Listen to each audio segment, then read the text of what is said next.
ሰላም ሰላም፣ እንዴት ናችሁ? ሰላም ነው ያለን። ሰሞኑን በጣም ሶሻል ሚዲያ ላይ በጣም እየተዘዋወረ ያለ ጉዳይ አለና በቃ ሁሉም ፕሮቴስታንቱም ኦርቶዶክሱም ይከራከራሉ፣ መልስ ይሰጣጣሉ። እና ምን አስታወሰኝ፣ በአንድ ወቅት ኤልያስ መልካ አጠር ያለሽ ግጥም ጽፎ ነበርና ምን ትላለች? ስንት አለ ለኢየሱስ ሲሟገት ስሙ የገነነ ምስክር ተብሎ ጠበቃ የሆነ ብሎ ጽፎ ነበር። እሱን ያስታወሰኝ። ትንቢታዊ ይሁን መልእክቱ ብቻ። እናንተ አሁን እዚህ ቁጭ ብላችሁ ቲክቶክ ላይ 24 ሃወር ስራ ሲላችሁ ቁጭ ብላችሁ ስለ ክርክር፣ ስለ ሃይማኖታዊ ክርክር የአንዱን ሃይማኖት እያብጠለጠሉ ቁጭ ብለው ከሌ እንደዚህ ነው፣ ከሌ እንደዚህ ብሏል፣ ከሌ እንደዚህ ብሏል፣ እንደዚህ ተጽፏል፣ እንደዚህ ተነቧል የምትሉት እናንተ ቆይ አሁን ባይብሉን አንብባችሁ ጨርሳችሁ ነው? ኢየሱስን አውቃችሁ ጨርሳችሁ ነው? ምንድነው እያስተማራችሁ ያላችሁት? እሺ ልጆችስ፣ ቲኔጀሮችስ፣ ወጣት ልጆች እንኳን እንደዚህ ቢያደርጉ እሺ፣ እናንተ በጌታ ቤት አገልግላችሁ ስንት ያገለገላችሁም አላችሁ። እዛ ላይ ስንት ነገር አዳዲሶችም አሉ ደግሞ የመጡ ገና ሳይማሩ ገና የተጠመቁበት ሳይደርቅ ቁጭ ብለው እንደ አዋቂ እንደ ጨረሰ እንደ ቴዎሎጂ ተማሪ እንደ ተመራማሪ ቁጭ ብለው ክርክር አጀንዳ እየፈጠራችሁ የሰውን አይምሮ የምትይዙት በጣም ብልግና ነው እያደረጋችሁ ያላችሁት። እና ደግሞ የምትከታተሏቸው ራሳችሁ በጣም መቆጠብ አለባችሁ። ምክንያቱም ይሄኛው አይነት ክርክር የማያልቅ ክርክር ነው። ሲጀመር ኢየሱስ ተከራከሩልኝ አላለ። ሲጀመር ኢየሱስ ጠበቃ ቁሙልኝ አላለ።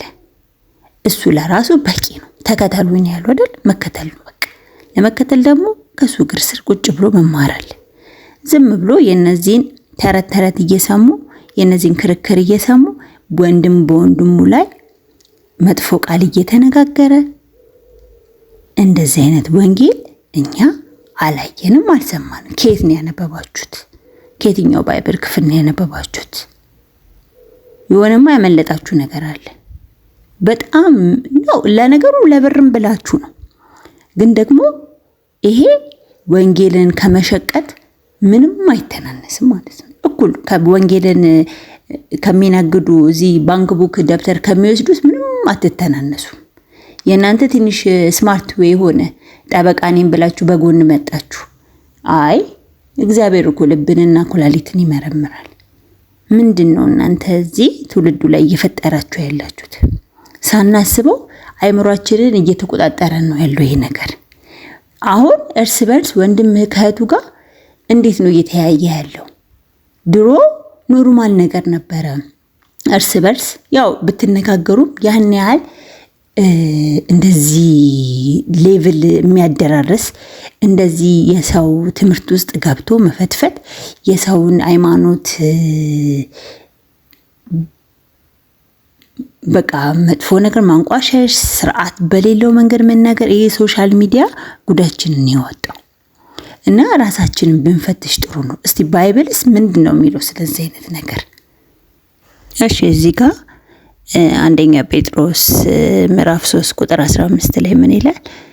ዳሩ ግን ጌታን እርሱ ክርስቶስ በልባችሁ ቀድሱ ይልና በእናንተ ስላለው ተስፋ ምክንያት ለሚጠይቋችሁ ሁሉ መልስ ለመስጠት ዘውትር የተዘጋጃችሁ ሁኑ።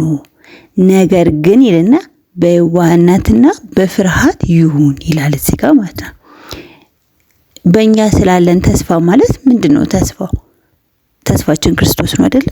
ስለዚህ ስለ ክርስቶስ ከተጠየቃችሁ ያንን ነገር በፍቅር በፍርሃትና እንደውም እዚህ ጋር በየዋህነት ይላል አይደል? እንጂ ይሄንን መጽሐፍ እያወጣችሁ ያንን መጽሐፍ እያወጣችሁ አይልም። ይሄ ራሱ ስትጠየቁ ነው። ጠይቁ እንኳን አይልም።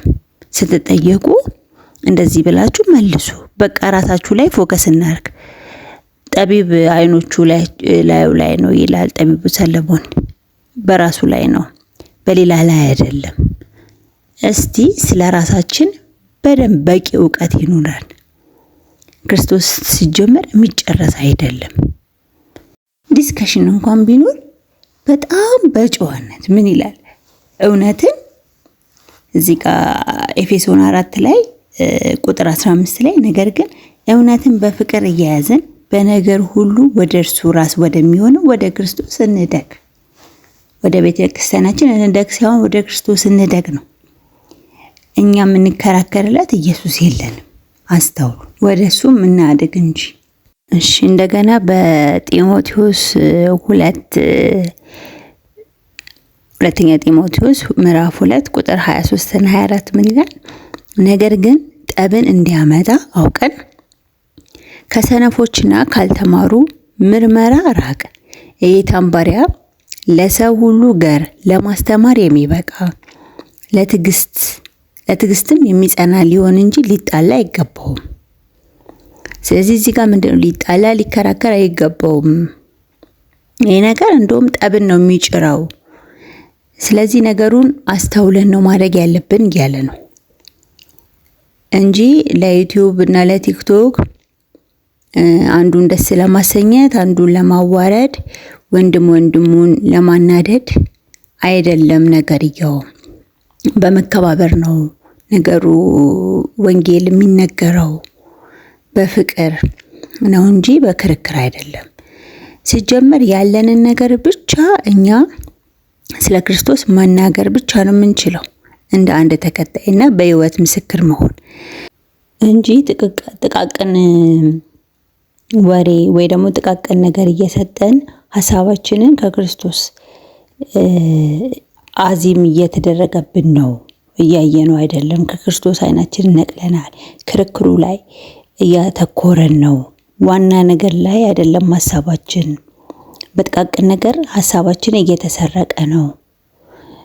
ጳውሎስ ገላትያ ላይ ላሉት ምዕመናን ክርስቶስ ኢየሱስ በአይናቸው ላይ እስከሚሳል ድረስ ሰብኳቸው ሄዶ ሲመለስ ስለ ሕግና ስለ መፈጸም ስላለባቸው ስርዓት ተነግሯቸው አይናቸው ከክርስቶስ ላይ እንትን ብሎ ነበር፣ ተነቅሎ ነበርና ማነው አዚም ያደረገባችሁ ያለ ሲቆጣቸው ሲገስጻቸው እዛ ላይ ይታያልና እኛም አዚም የተደረገብን ያህል ነው እየተሰማኝ ያለው። አይናችንን ከክርስቶስ ላይ አንስተን ክርስቶስ የሚመስሉ ነገር ላይ እየተከራከረን ነው እና ልናስተውላቸው ይገባል። ሀዬ ልንላቸው ይገባል ነው።